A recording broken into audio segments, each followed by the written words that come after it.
தம்முடைய சித்தத்தை உங்கள் வாழ்க்கையிலே நிறைவேற்றுவார்.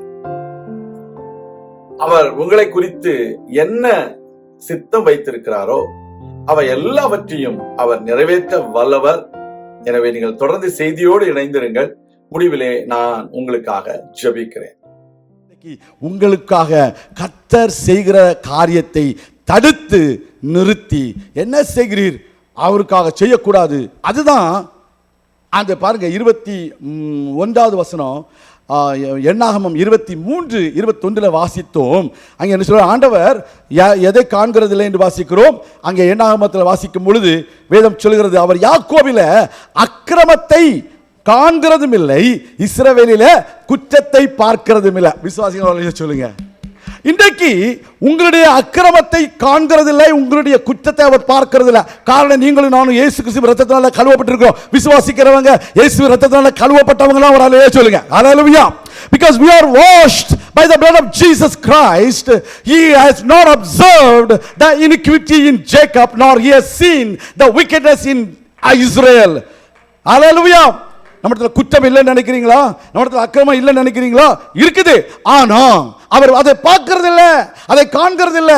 காரணம், நாம் இயேசு கிறிஸ்துவின் ரத்தத்தினால கழுவப்பட்டிருக்கிறோம், இயேசு கிறிஸ்துவின் ரத்தத்திற்குள்ளே மறைக்கப்பட்டிருக்கிறோம். எனவே தான் இரவும் பகலும் குற்றம் சாட்டுகிறவன் கீழே தள்ளப்பட்டு விட்டான். விசுவாசிக்கிறவர்கள் சொல்லுங்க, இது எங்க வாசிக்கிறோம்? ஆமென். வெளிப்படுத்தின விசேஷம் 12வது அதிகாரத்தை வாசிக்கும் பொழுது, சகோதரர்களுக்கு விரோதமாக இரவும் பகலும் அவன் என்ன செய்கிறான்?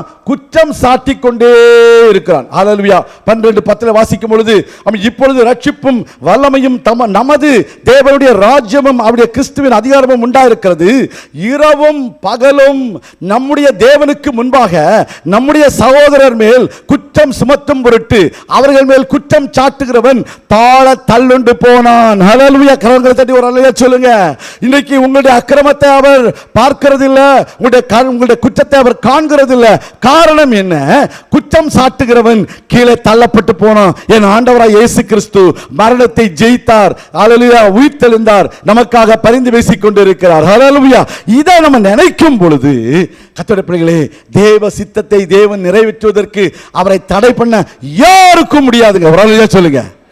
ஐயோ, அவங்க அதை பண்ணிட்டாங்களே, அவங்க அது பண்ணிட்டாங்களே, முன்னும் யார் உங்களுக்கு விரோதமாக எந்த சதியையும் பண்ண முடியாது, எந்த விதியும் உங்களை மாற்ற முடியாது. Hallelujah. Because we walk by faith, not by faith. Sight Bible சொல்லுது, நான் சொல்லுவேன் விதி என்று சொல்லுகிறார்களே, not by faith but by faith. ஹல்லேலூயா. விசுவாசத்தினாலே நீதிமான் பிழைப்பான். விசுவாசிக்கிறீங்களா? தேவனுடைய சித்தமே ஒழிய உங்கள் விதி அல்ல. இன்றைக்கு அநேகர் விதி விதின்னு சொல்லிட்டு இருக்கிறாங்க. ஏற்கனவே விதி எழுதி வச்சுட்டான். நோ, விதி அவர் எழுதி வைக்கலங்க. 139வது சங்கீதத்தில் வாசிக்கும் பொழுது ஆண்டவருடைய வார்த்தை சொல்கிறது, 16வது வசனம், என் கருவை உம்முடைய கண்கள் கண்டது, என் அவயவங்களில் ஒன்றாகிலும் இல்லாத போதே அவைகள் அனைத்தும் அவைகள் உருவேற்படும் நாட்களும் உமது புஸ்தகத்தில் எழுதியிருந்தது. அப்போ ஒரு குழந்தை உருவாகும் பொழுதே அந்த குழந்தையுடைய உருவாக்கப்படும் நாட்கள், அந்த அவயவங்கள் எல்லாவற்றையும் கர்த்தர் புஸ்தகத்தில் எழுதி வைத்திருக்கிறார். ஸ்கேன் ரிப்போர்ட்ல இல்ல, தேவனுடைய ரிப்போர்ட்ல எழுதி வச்சிருக்கிறார்.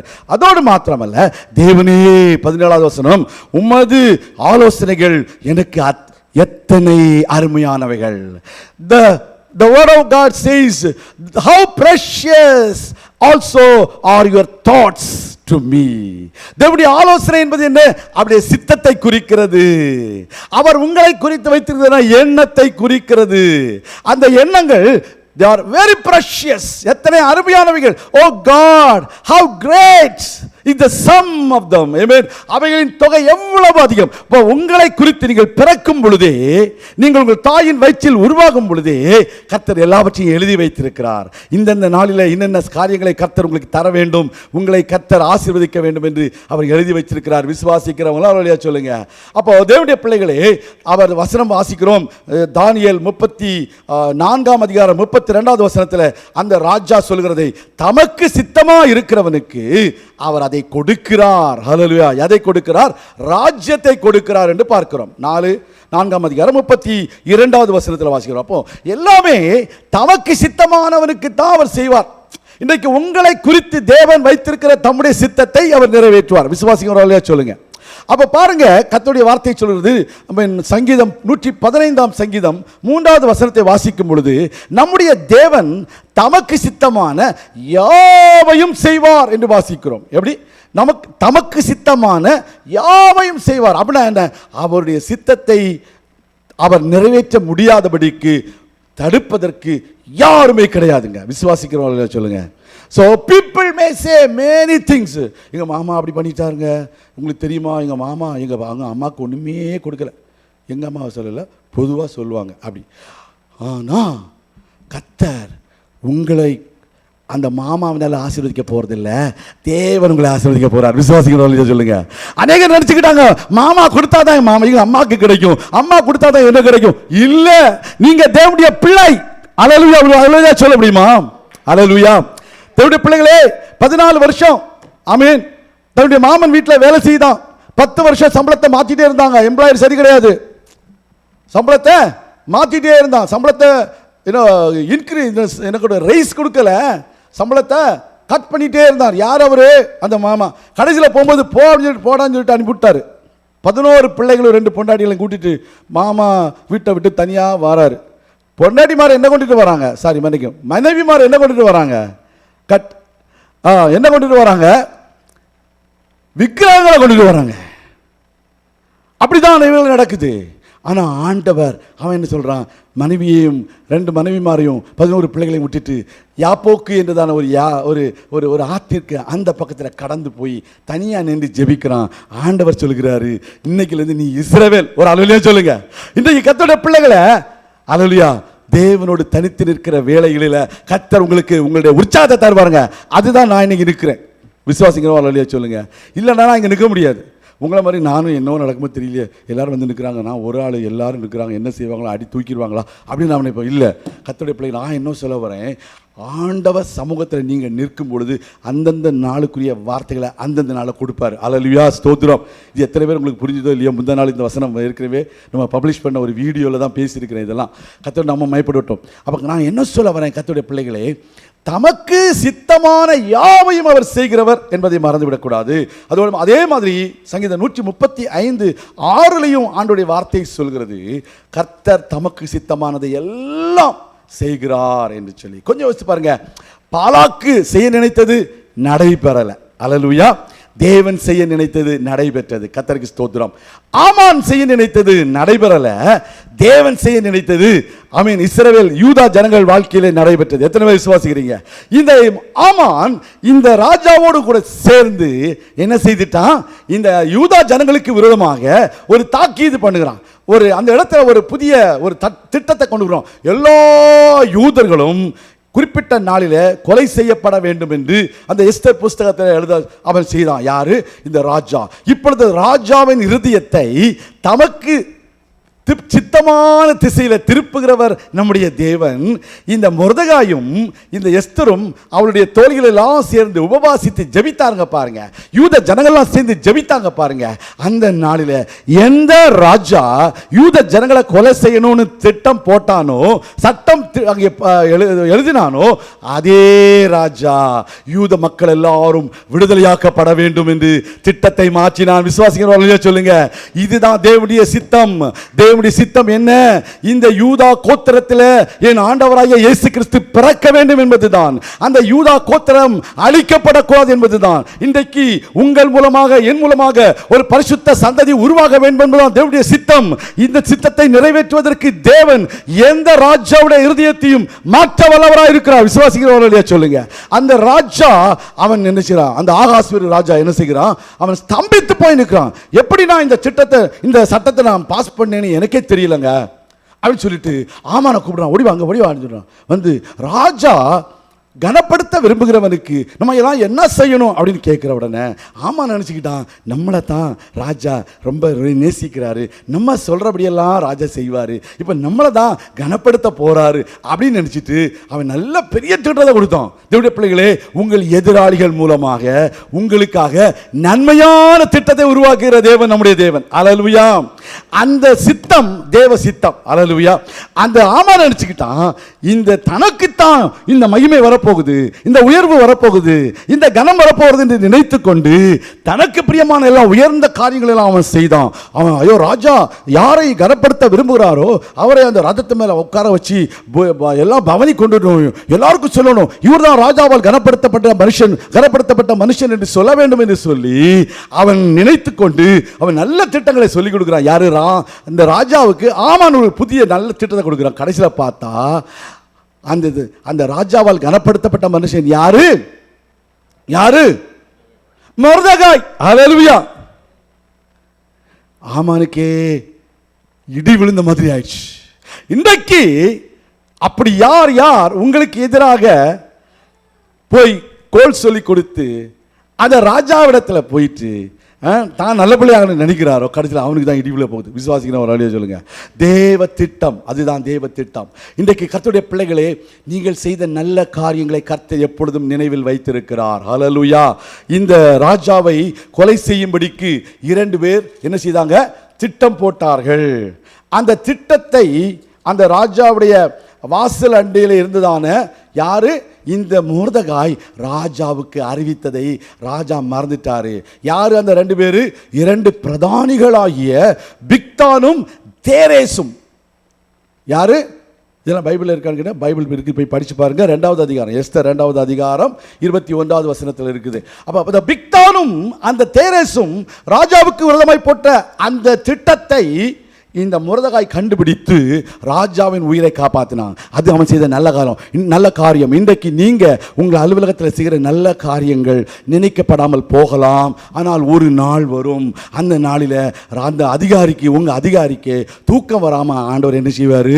உட்கார்ந்து எடுத்து இமெயில் எல்லாம் செக் பண்ண பார்ப்பாரு. அந்த இமெயிலை செக் பண்ணும்பொழுது போட்டிருக்கும், இன்றைக்கு இந்த வருதான் இந்த ப்ராஜெக்ட்ல கடைசி வரை நின்று வெற்றியா செய்து முடிச்சாரு, அதனால தான் இன்னைக்கு லைவ் போச்சு அப்படின்னு சொல்லி உங்க பேரை எழுதியிருக்கும் பாருங்க. அப்ப ராஜா கூப்பிடுவாரு, அதிகாரி கூப்பிடுவாரு, ஏங்க இந்த அந்த அந்த அந்த அசோசியேட்டுக்கு என்ன பண்ணீங்க, இந்த டெவலப்பருக்கு என்ன பண்ணீங்க, இந்த கியூஐக்கு என்ன பண்ணீங்க, இந்த ப்ராஜெக்ட் லீடுக்கு என்ன பண்ணீங்க, இந்த ப்ராஜெக்ட் பிஎம்க்கு என்ன பண்ணீங்க அப்படின்னு கேட்பாங்க. எல்லாம் ஒண்ணுமே பண்ணலையா? எல்லாம் வாங்க எல்லாம் ப்ரமோஷன் கொடுங்க, ஒரு மாசம் சம்பளம் போனஸா கொடுங்கன்னு சொல்லுவார். ஒரு அலுவலர் சொல்லுங்க, இதெல்லாம் நடக்கிற விஷயமா அப்படின்னு நினைச்சுக்கிறவங்களாம் நடக்காது. இது நடக்கும், எனக்கு நடக்கும் சொல்றவங்களா விசுவாசிக்கிறவரா இல்லையா சொல்லுங்க? உங்களுக்கு நடக்கும். ஹல்லேலூயா. கர்த்தர் ஆசீர்வதிப்பார். எனக்கு அப்போ இடையில கொஞ்சம் ட்ராக்ல கொண்டு வரணும், இல்லாட்டி நீங்க அப்படியே மறந்து போய் இருந்துருவீங்க. கர்த்தருக்கு ஸ்தோத்திரம். அப்ப பாருங்க,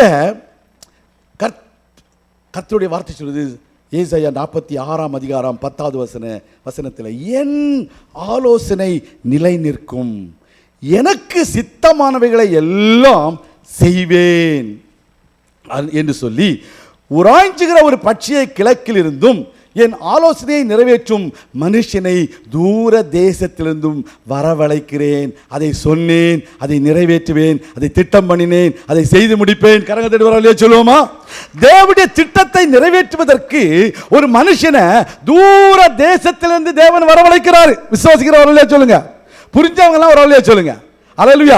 தேவனுடைய சித்தத்தை நிறைவேற்றுவதற்கு பாருங்க, என் ஆலோசனை நிலை நிற்கும், எனக்கு சித்தமானவர்கள் எல்லாம் செய்வேன் என்று சொல்லி ஆண்டவர் சொல்லும் பொழுது, இப்ப இருக்கிற மனுஷன் என்ன செய்கிறான்? நான் விட மாட்டேன், இது நடக்க விட மாட்டேன் அப்படின்னு சொல்லிட்டு இருக்கிறான். ஆண்டவர் சொல்றாரு, உராய்ஞ்சுகிற ஒரு பட்சியை கிழக்கில் இருந்தும் என் ஆலோசனையை நிறைவேற்றும் மனுஷனை தூர தேசத்திலிருந்தும் நான் வரவழைக்கிறேன். உங்களுக்காக தேவ ஆலோசனையை நிறைவேற்றுகிற ஒரு மனுஷன் தூரத்திலிருந்து வரவழைக்கப்படுகிறான். ஹல்லேலூயா. உங்களுக்காக தேவ திட்டத்தை, தேவனுடைய சித்தத்தை நிறைவேற்றுகிற ஒரு மனுஷன் தூர தேசத்திலிருந்து வரவழைக்கப்படுகிறான்.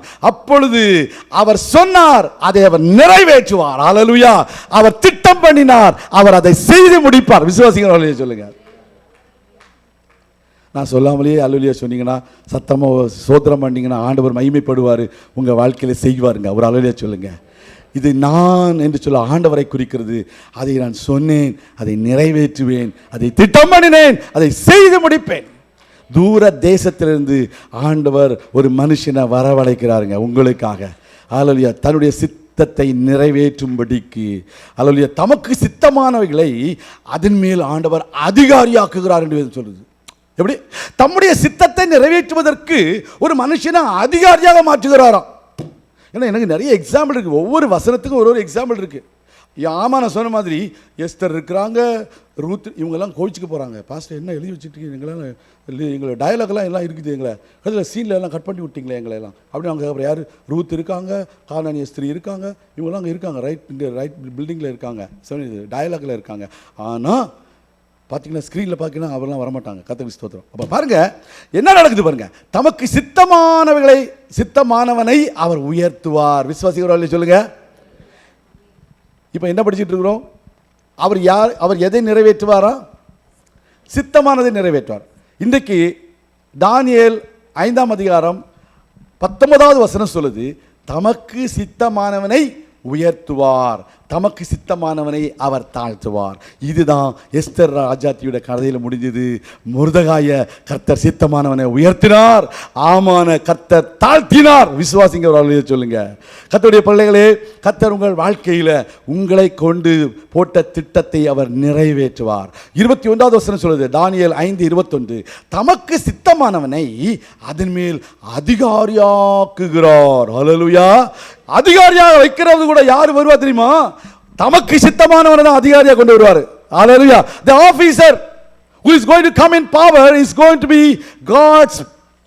going to fulfill God's will in his life. Hallelujah. கடவுளுக்கு பயந்த தேவனுடைய மனுஷனை கர்த்தர் அதிகாரியாக கொண்டு வருவார். ஒருவேளை சொல்லுமா? இதை அந்த நேபுகாத்நேச்சர் உணர்கிற வரைக்கும் அவனை என்ன செய்துட்டாரு? மனுஷனுக்கு தள்ளுண்டு போய் வச்சுட்டார். பார்த்தீங்களா? அந்த நேபுகாத்நேச்சர் இருந்தால் இவன் நடக்க விட மாட்டான்னு சொல்லிட்டு ஆண்டவர் அந்த நேபுகாத்நேச்சரை, அதான் சொல்லப்படுது 21வது வசனம், அதை என்று நேபுகாத்நேச்சர் உணர்ந்து கொள்ள மட்டும் மாடுகளைப் போல அவன் புல்லை மேய்ந்தான் என்று வாசிக்கிறோம். ஹல்லேலூயா. அவருடைய சரீரம் ஆகாயத்து பனியில் நனைந்தது. எப்படி? 7 பருவம். எத்தனை பருவம்? 7 பருவம். 7 சீசன்ஸ். இந்த season is nothing but the days or the years. It is the purpose God takes to complete his plan in your life. Hallelujah. It's a period that God takes to complete God's will in your life is called a season. எத்தனை விசுவாசிக்கிறீங்க? 7 பருவம். அது 7 வருஷமா 70 வருஷமா கிடையாது. ஆண்டவர் தன்னுடைய சித்தத்தை உங்க வாழ்க்கையில நிறைவேற்றுவதற்கு எடுத்துக்கொள்கிற காலம்தான் அந்த 7 பருவம். அப்போ இன்றைக்கு உங்க வாழ்க்கையில தேவன் அதை நிறைவேற்றும்படிக்கு ஒரு காலத்தை குறித்து வைத்திருக்கிறார். நம்ம ஏற்கனவே படித்தோம். சங்கீதம் 139:17 அவருடைய அதிசயமான காரியங்களை செய்கிறவர் கர்த்தருடைய, அது எண்ணிக்கைகள் அடங்காதவைகள், ஏராளமானவைகள், அவைகளை நிறைவேற்றுவதற்கு ஒரு காலத்தை அவர் குறித்து வைத்திருக்கிறார். அதான் சொல்லப்படுகிறது. கர்த்தருடைய பிள்ளைகளே, இன்றைக்கு உங்கள் வாழ்க்கையிலும் என்னுடைய வாழ்க்கையிலும் நம்ம என்ன செய்யணும்? அவருடைய பிள்ளைகளாக அவருடைய சித்தத்தை நிறைவேற்ற என்னுடைய நேரம் முடிந்து விட்டது. கர்த்தருக்கு ஸ்தோத்திரம். யோவான் 9வது அதிகாரம் 31வது வசனம் சொல்கிறது, தேவ பக்தி உள்ளவனாய் இருந்து அவருக்கு சித்தமானதை செய்தால் அவனுக்கு செவி கொடுப்பார் என்று பார்க்கிறோம். எப்படி? தேவ பக்தி உள்ளவனாக இருந்து தேவனுக்கு சித்தமானதை நாம் செய்வோமையானால், இல்லை யோவான் 5:21, சரி முதல்ல யோவான் 9:31, சாரி மன்னிக்கவும். தேவ பக்தி உள்ளவனாக இருக்கீங்களா? தேவனுடைய சித்தத்தை செய்கிறீங்களா? கர்த்தர் உங்களுக்கு செவி கொடுப்பார். எபேசியர் 5:17 சொல்கிறது, மதியற்றவர்களாக இராமல் கர்த்தருடைய சித்தம் இன்னதென்று உணர்ந்து கொள்ளுங்கள் என்று சொல்லி. தேவ பக்தியுள்ளவர்களாக இருந்து அவருக்கு சித்தமானதை செய்தால் செவி கொடுப்பார். அதனால் நீங்கள் மதியற்றவர்களாக இராமல் கர்த்தருடைய சித்தம் இன்னதென்று உணர்ந்து கொள்ளுங்கள் என்று சொல்லப்படுகிறது. கர்த்தருடைய பிள்ளைகளே, நாம் கர்த்தருக்கு ஸ்தோத்திரம். கர்த்தர் உங்கள் வாழ்க்கையில் மேலான நன்மைகளை செய்வார், அற்புதங்களை செய்வார், தம்முடைய சித்தத்தை நிறைவேற்றுவார். தேவனால் கூடாதது ஒன்றுமில்லை. யூதா கோத்திரத்தில் என் ஆண்டவராகிய இயேசு கிறிஸ்து பிறக்க வேண்டும் என்பதற்காக அந்த மோவாபிய ஸ்திரீ ஆகிய அந்த அந்த அந்த ரூத்தை கர்த்தர் தெரிந்து கொண்டார். ஒரு அந்நிய ஸ்திரீ, ஒரு தேவனை அறியாத யூத குலத்தில் இல்லாத ஒரு ஸ்திரீ. இன்றைக்கு உங்களையும் என்னையும் தேவன் யூத குலத்திலிருந்து தெரிந்து கொள்ளவில்லை, தேவனுக்கு பிரியமில்லாத தேவனை அறியாத ஒரு குலத்திலிருந்து தெரிந்து கொண்டிருக்கிறார். ஹல்லேலூயா. நீங்களும் நானும் அவருடைய பிள்ளைகளாக அவருடைய சந்ததியை உருவாக்கும்படிக்கு தெரிந்து கொள்ளப்பட்டிருக்கிறோம். இன்றைக்கு நம்முடைய வாழ்க்கையில் நாம் அவருடைய சித்தத்தை நிறைவேற்றுவதற்கு நம்மை ஒப்பு கொடுக்கிறோமா? கொஞ்சம் யோசித்து பார்ப்போமே. நாம் எல்லாம் எழுந்து நிற்கலாம். ஆண்டவரே, இந்த இந்த இந்த பவர் பாயிண்ட் கொஞ்சம் ஆஃப் பண்ணிடுவீங்களா? அது ஆஃப் பண்ணிடுங்களா? Hallelujah Jesus, thank you Lord. ஸ்தோத்திரம். எல்லாரும் கண்களை மூடுவோமா? ஹல்லேலூயா, ஸ்தோத்திரம், ஸ்தோத்திரம். நன்றி நன்றி நன்றி ஆண்டவரே. எல்லாரும் ஒப்பு கொடுப்போமா? தேவனுடைய பிள்ளைகளை, உங்களுடைய வாழ்க்கையில் தேவன் செய்ய நினைத்ததை தடுத்து இதை செய்வதற்கு நீர் யார் என்று கேட்பதற்கு யாரும் இல்லை. உங்களை குறித்து தேவன் வைத்திருக்கிற தேவ சித்தத்தை அவர் செய்ய நிறைவேற்ற அவர் வல்லவராய் இருக்கிறார். Nobody can stop God fulfilling his will in your life. You need to believe that he is all powerful, he is omnipotent. Every witchcraft, every black magic, every other evil activities, every voodoo and every black magic will be destroyed in the name of the Lord Jesus Christ of Nazareth. Balaam was the one who was called to bless the people of God. Nobody can change God's blessing upon your life. People may curse you, people may say evil words against you, people may curse words against you, but God is with you. Every spell will be destroyed, every evil spirit will be destroyed in the name of the Lord Jesus Christ of Nazareth. இயேசு கிறிஸ்துவின் நாமத்தினாலே தேவனுடைய பிள்ளைகளாகிய உங்களுக்கு விரோதமாய் செய்யப்படுகிறதான மந்திரவாதங்கள், பில்லி சூனியங்கள் இப்பொழுதே இல்லாமல் போவதாக இயேசு கிறிஸ்துவின் நாமத்தில். தேவனுடைய சித்தத்தை நிறைவேற்றுகிற எல்லா கரங்களை தட்டி தேவனுக்கு நன்றி செலுத்துவோமே. தேவன் உங்களோடு இருக்கிறார், தேவன் உங்களோடு இருக்கிறார். தேவனுடைய ஜெயபதவி உங்களோடு கூட இருக்கிறது. The shout of the king is with you, the Lord is with you. Nobody can change your blessing into cursing. Oh raba diba raba shabala raba dibala raba. எல்லா அந்தகார சக்திகளுடைய கிரியைகள், பொல்லாத ஆவிகள், பில்லி சூனிய கட்டுகள் உடைக்கப்படுவதாக. எல்லா வன்கண்கள், எல்லா எரிச்சலின் ஆவிகள் எல்லாவற்றையும் இயேசு கிறிஸ்துவின் நாமத்தில் நாங்கள் நிர்மூலம் பண்ணுகிறோம். தேவனுடைய பிள்ளைகளுக்கு தேவனாய கர்த்தர் வைத்திருக்கிற ஆசீர்வாதத்தை தடை செய்ய சத்துருவே நீ யார்? உனக்கு எந்த அதிகாரமும் இல்லை. தூர தேசத்திலிருந்து நீர் வரவழைக்கிற மனுஷன் இந்த தேவனுடைய பிள்ளைகளை உயர்த்தும்படிக்கு, இவர்களுக்கு நீர் வைத்திருக்கிற திட்டத்தை நிறைவேற்றும்படிக்கு, அதை நீர் திட்டம் பண்ணினீர், அதை நிறைவேற்றுவீர். நீர் நிறைவேற்றுகிற தேவன், அவர்களை குறித்து வைத்திருக்கிற திட்டத்தை நிறைவேற்றுகிற தேவன் உங்கள் பிள்ளைகளுடைய வாழ்க்கையில, உங்களுடைய குடும்பத்தின் வாழ்க்கையில, உங்களுடைய பெற்றோருடைய வாழ்க்கையில, உங்களுடைய ஊரில் உள்ள காரியங்களில தேவ கிருபை இறங்கட்டும். இப்பொழுது அற்புதங்கள் நடைபெறட்டும். தேவ நாமம் மகிமைப்படட்டும். ராஜா, நீங்கள் தயவாக இறங்குங்க. உடைய பிள்ளைகளை நீங்கள் பலப்படுத்துங்க, உடைய பிள்ளைகளை உற்சாகப்படுத்துங்கப்பா. தேவ கிருபையும் தேவ இரக்கமும் எப்பொழுதும் உம்முடைய பிள்ளைகளோடு இருக்கட்டும். உம்முடைய பிள்ளைகளை தாழ்த்தி ஒப்புக் கொடுக்கிறோம் ஆண்டவரே. கர்த்தாவே, எப்படி ஒருவனை உயர்த்த உம்மாலே முடியும் என்று நீ சொன்னீரோ அப்படியே உம்முடைய பிள்ளைகளை உயர்த்துவீராக, உம்முடைய பிள்ளைகளை உயர்த்துவீராக, உம்முடைய பிள்ளைகளை ஆசீர்வதிப்பீராக. உம்முடைய பிள்ளைகளுடைய வாழ்க்கையில நன்மைகள் கடந்து வருவதாக தாழ்த்தி உம்மிடத்தில் ஒப்புக் கொடுக்கிறோம். எல்லா நன்மைகளினாலும் திருப்திப்படுத்தும். எனக்காக நீர் வைத்திருக்கிற காரியங்களை நீர் நிறைவேற்றுகிற தேவன். ஷபா ரபா தீபாலா ரபா தீபாலா ரபா. ஹல்லேலூயா. நன்றி நன்றி ஆண்டவரே. உம்முடைய பிள்ளைகளுக்காக நாங்கள் ஜெபிக்கிறோம். உம்முடைய பிள்ளைகள் பல விதமான எண்ணங்களோடு கேள்விக்குறிகளோடு இருக்கிறார்கள். கர்த்தாவே, you have the season.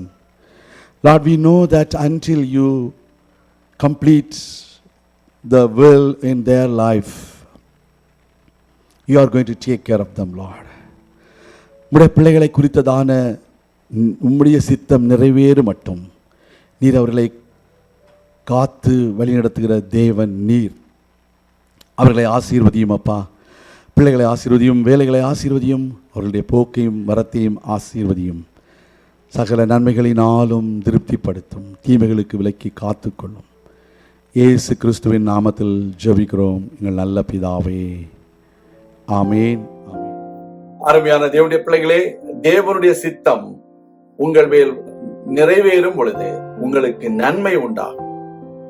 எப்படி ஒரு மோவாபிய ஸ்திரியாகிய ரூத்தின் மூலமாக ஆண்டவராகிய இயேசு கிறிஸ்துவிற்கு ஒரு முற்பிதாவை தேவன் உருவாக்கினாரோ, எப்படி யூத குலம் அழியாதபடிக்கு பாதுகாத்து அவர்கள் மூலமாக ஆண்டவராகிய இயேசு கிறிஸ்துவினுடைய முற்பிதாக்கள் உருவாக சித்தமானாரோ, அப்படியே உங்கள் வாழ்க்கையிலும் கர்த்தர் தம்முடைய திட்டத்தை நிறைவேற்றுவார். சாத்தானுடைய திட்டங்களை அவமாக்குவார். தேவ சித்தம் நிறைவேறும். அவர் உங்களை ஆசீர்வதிப்பார். நான் உங்களுக்காக ஜெபிக்கிறேன். எங்கள் அன்பின் பரலோக பிதாவே, இந்த அருமையான வேளையிலும் உம்முடைய பிள்ளைகளை ஆசீர்வதியும். உம்முடைய சித்தத்தை நிறைவேற்றும். அவர்கள் உம்முடைய சித்தத்திற்கு தங்களை ஒப்புக் கொடுத்து வாழும் பொழுது நீர் மகிமைப்படுகிறீர். அவர்கள் வாழ்க்கையில மேலான நன்மைகளை செய்கிறீர் என்பதை அறிந்து நாங்கள் உமக்கு நன்றி செலுத்துகிறோம். தொடர்ந்து உம்முடைய வார்த்தையை உறுதிப்படுத்தும், ஆசீர்வதியும். உம்முடைய வருகைக்கென்று எங்களை ஆயத்தப்படுத்தும். இயேசு கிறிஸ்துவின் நாமத்தில் ஜெபிக்கிறோம் எங்கள் நல்ல பிதாவே, ஆமேன். கர்த்தர் தாமே உங்களை ஆசீர்வதிப்பாராக. ஆமென்.